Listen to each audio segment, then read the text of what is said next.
The Maidan in the morning is an amazing place.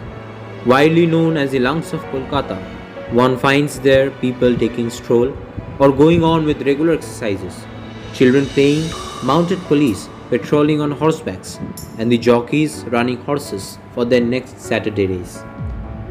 And on one side of this substantial stretch stand the majestic Victoria Memorial, with its glistening central dome and the Angel of Victory atop, peeping over from the tall canopy of trees. On a pleasant sunny day, walking about, I came to the main gate of the Victoria Memorial. Two statues of lion as a symbol of bygone British superiority were there on the gate. Two beautifully decorated private horse carts, as usual, waiting outside the front gate for their first passengers, completed the entire scenario. Passengers during this pandemic, however, are few and far between. A few people punctuated the surrounding gardens, and the memorial stood proudly against the clear blue morning sky. 2021, a year strewn with trials and tribulations arising out of pandemic, marks the 100th year of this majestic Victoria Memorial, built in the memory of Queen Victoria, who passed away in January 1901. The construction, incidentally, was masterminded by Lord Curzon, the then Governor General of India. In this edition of the history magazine, Legacy, we propose to make a detour of this memorial to bring out its fascinating history.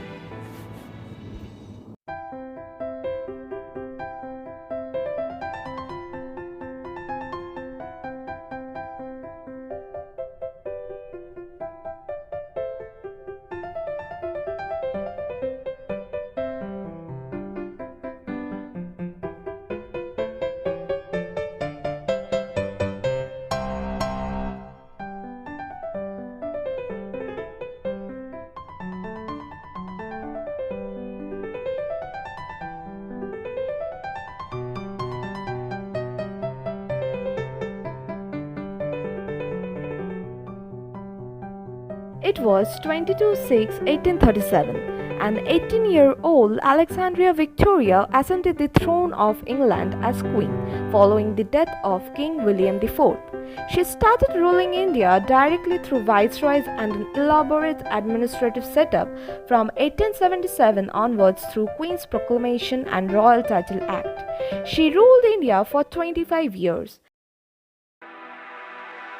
January 1901 witnessed the sad demise of Queen Alexandria Victoria.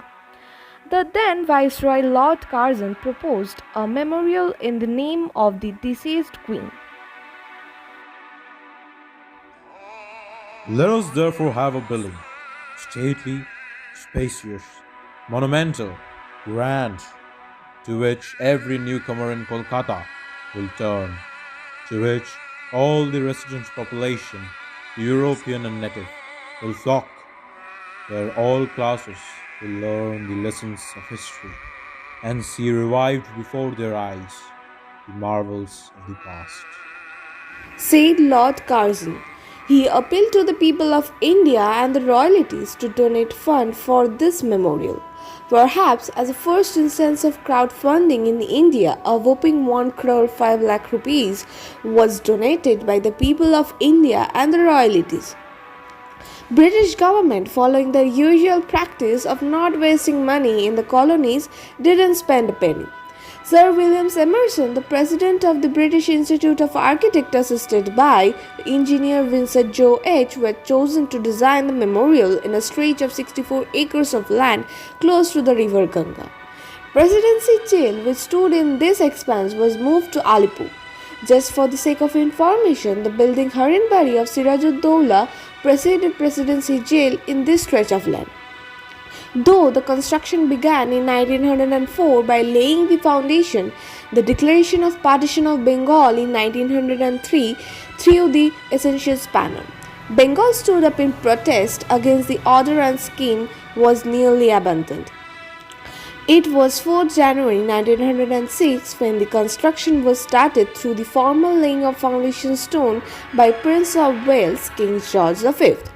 Madan and Company Private Limited of Kolkata backed the assignment of construction. Ingeniousness of a Bengali architect, Rajendranath Mukhopadhyay, one of the leading figures of the company, came handy in removing the stumbling blocks arising during construction, especially that of bolstering the foundation by piling with salpicate to support a structure of 184 feet weighing about 80,300 ton completely made of Makrana marble of Jodhpur in Rajasthan. After nearly 14 years of the start of construction, Victoria Memorial was inaugurated on 28 December 1921 by King George V. Total cost of construction was rupees 1.05 crores.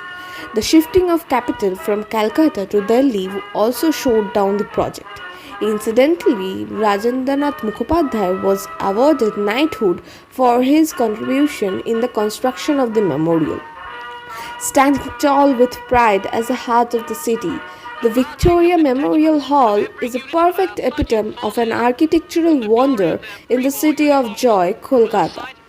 It is an iconic British monument built in memory of Queen Victoria, the then Empress of British India.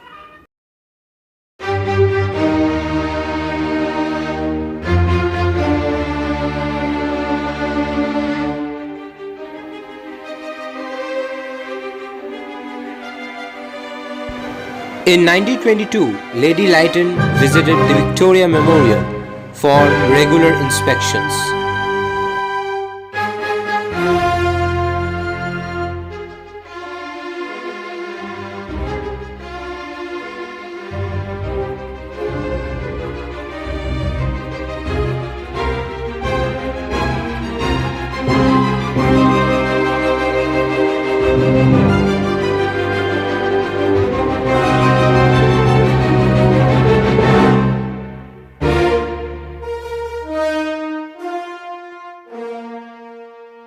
Predominantly a blend of Italian Renaissance style and nuances of Orientalism, Victoria Memorial is possibly the finest specimen of Indo-British architecture in India. It is third of the range. The memorial has been declared as a national importance by Government of India Act 1935. In recent years, the memorial has been adjudged as the cleanest monument in India in 2015 by India Today. It is one of the top museums in India in terms of footfall and ninth most loved museum of Asia as per TripAdvisor ratings. It has also won Lonely Planet's Top Choice Award and Photo's Choice ratings in 2017, which are some of the top accolades in the relevant fields. The building is 338 by 228 feet and rises to a height of 184 feet. The elegant memorial has Italian-style statues near the entrance, Mughal domes and other European-style styles of architecture. In design, it echoes the Taj Mahal with its dome, four subsidiaries, octagonal domed terrace and domed corner towers. At the entrance of Victoria Memorial, two lion statues are placed facing each other. They echo the ancient belief of Gordian Sphinx of Egyptians, which later modified into Gordian lions by the Greeks. The Angel of Victory, styled as Nike, the Greek goddess of victory, atop the central dome of the Victoria Memorial. A 16 feet black bronze figure of the Angel of Victory, basically a weather vane and lightning arrestor. It was the highest statue in the then Calcutta, surpassing 4.8 octal lonely monument or the present Shahid Mina, designed by Lindsay Clark in England and cast into bronze by George Mancini, weighing 3.5 tons. It was shipped all the way from Chetlahan in England to India in 1920. As reported, it flies with 18 to 20 km wind speed. Motherhood is a marble statue of a mother and children at the Victoria Memorial. This most beautiful relationship in the world is nicely captured in marble. This statue symbolizes peace, love, and affection of the motherhoods. Another beauty of the Victoria Memorial is its sprawling gardens and lush green lawns spread over 64 acres and are maintained by a team of 21 gardeners. The gardens of the monument were designed by Lord Redesdale and David Prane. Emerson's assistant Vincent Jerome Essex designed the bridge of the north aspect and the garden grates. On Essex's bridge between narrative panels by Goscombe John, there is a bronze statue of Victoria by George Frampton. Empress Victoria is seated on a throne wearing the robe of the Star of India.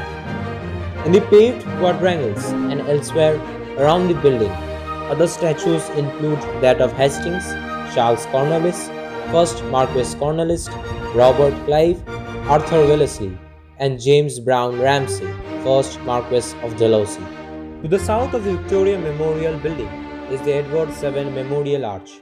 The arch has a bronze equestrian statue of Edward VII by Bertram Mackennal and a marble statue of Curzon by F. W. Pomeroy.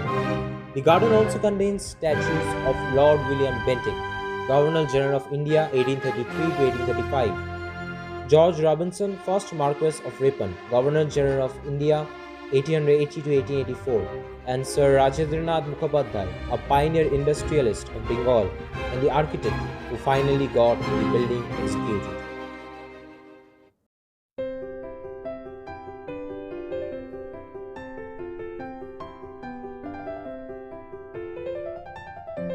The Museum of the Victoria Memorial Hall contains 9 galleries containing 28,394 artifacts right from 1650 AD. There are paintings of old masters like Johann Jaffani, Joshua Reynolds, Balthazar Sollivans, Emily Eden, uncle and nephew pair of Thomas and William Daniel, etc. India's largest oil painting in single canvas by Russian artist Vasily Vereshchagin, the state procession of the Prince of Wales in Jaipur in 1876 is also here.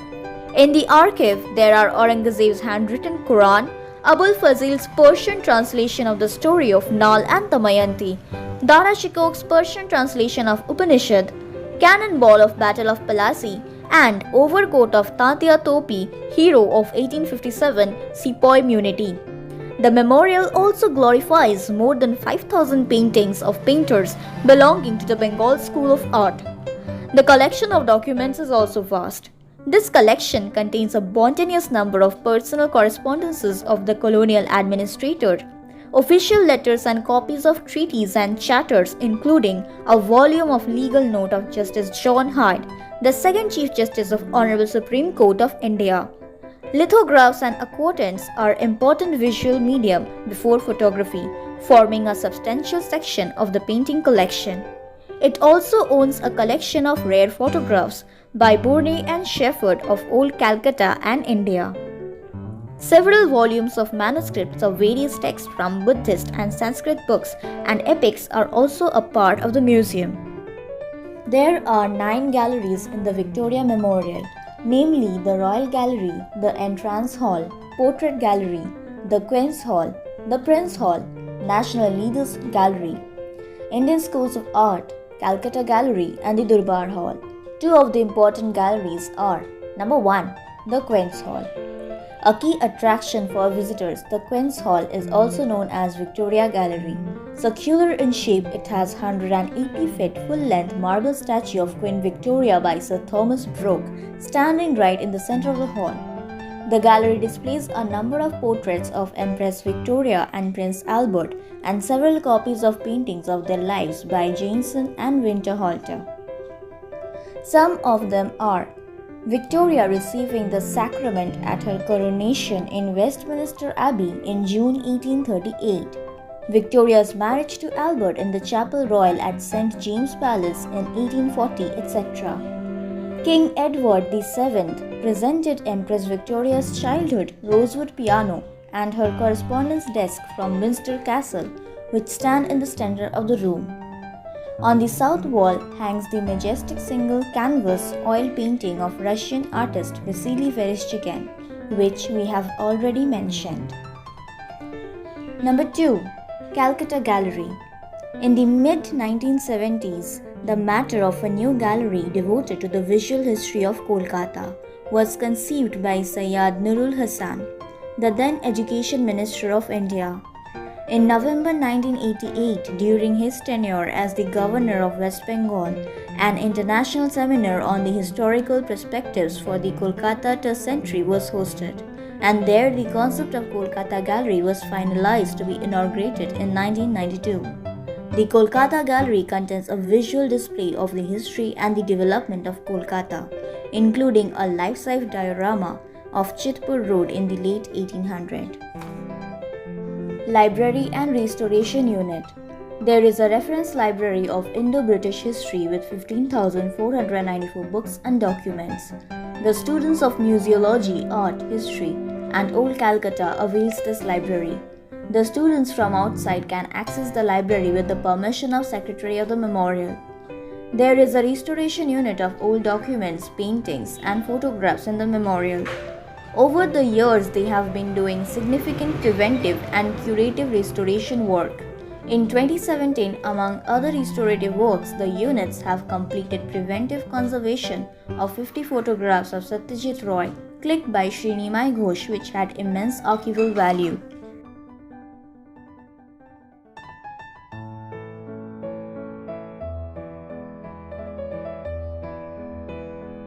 Near the gate, we can see VRI written, which probably stands for Victoria Regina Imperatrix, translating to Victoria Queen and Empress.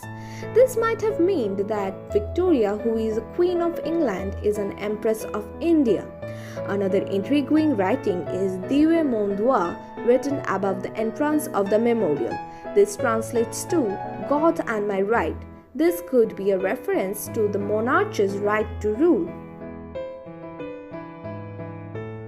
The central dome of the Victoria Memorial is the fifth largest dome in the world.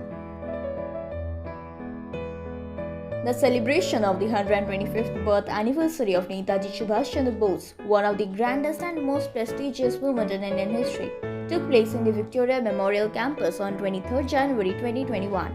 Our respected Prime Minister Shri Narendra Modi and the Chief Minister of Bengal Mamata Banerjee were present in the grand ceremony. 23rd January has been declared as Parakram Divas and as a national holiday by our Prime Minister, standing on the foothold of the Victoria Memorial. A grand celebration took place on that day, which marked the unity, culture, and the tradition of India.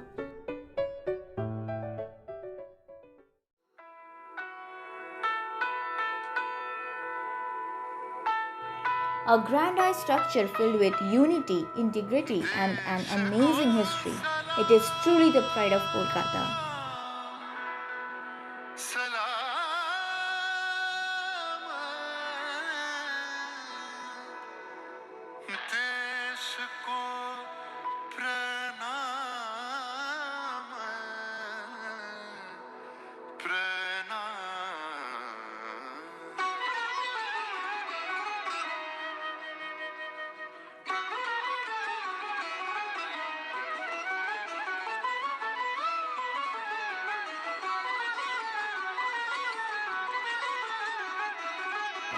Firstly, we want to thank the Almighty for giving us the consciousness that we should know our past.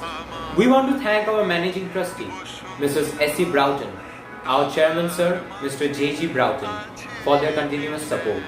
Special thanks to Mr. Bobby Baxter, our Principal Sir, who came up with this rare idea of a history magazine for the first time.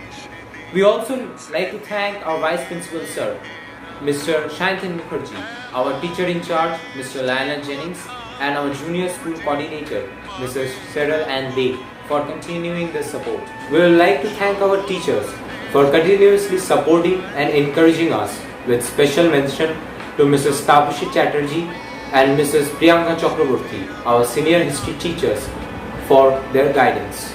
We want to thank each and every student who took part in this magazine, and also to their parents who continuously gave them support.